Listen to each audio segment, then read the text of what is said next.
Une exposition collective avec Joël Anaïs Verspan, Ronald Cyril et Joël Nankin. Après avoir présenté la collection de Joël Nankin, voilà celle du jeune prodige Anaïs Verspan. Paul-Henri Scoll et Daniel Quérin ont rendu visite à l'artiste.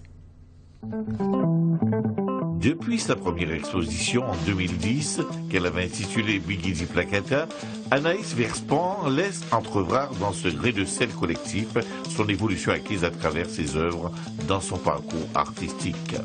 Selon la plasticienne, je cite, « Il ne s'agit pas de créer car selon elle, ça prend du temps et elle entend prendre son temps dans ce monde du tout de suite. »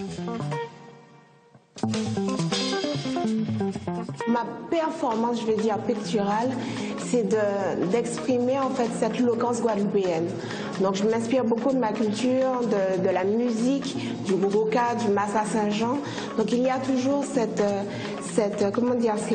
verticalité, ce mouvement qu'on a et qui, je pense, est propre à nous.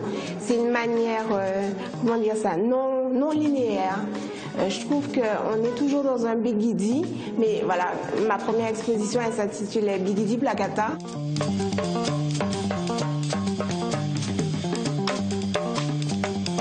Le pied, pour moi, c'est le premier élément du corps qui est adossé au sol, qui permet l'ancrage et qui permet le mouvement. Donc voilà, j'aime jouer entre les pieds, l'abstrait et certains objets que je détourne. Et je travaille les pieds comme si c'était des portraits aussi. Donc voilà, des portraits et en même temps une œuvre abstraite.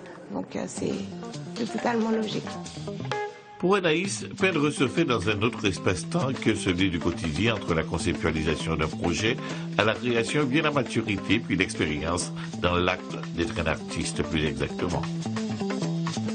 J'ai eu ce challenge de faire du Bourouka moderne, mais en plastique, donc en écriture plastique. Donc c'est pour ça que les formats carrés sont arrivés dans ma peinture et je fais des possibles de 4 carrés, comme la gamme de Gérard Loquel.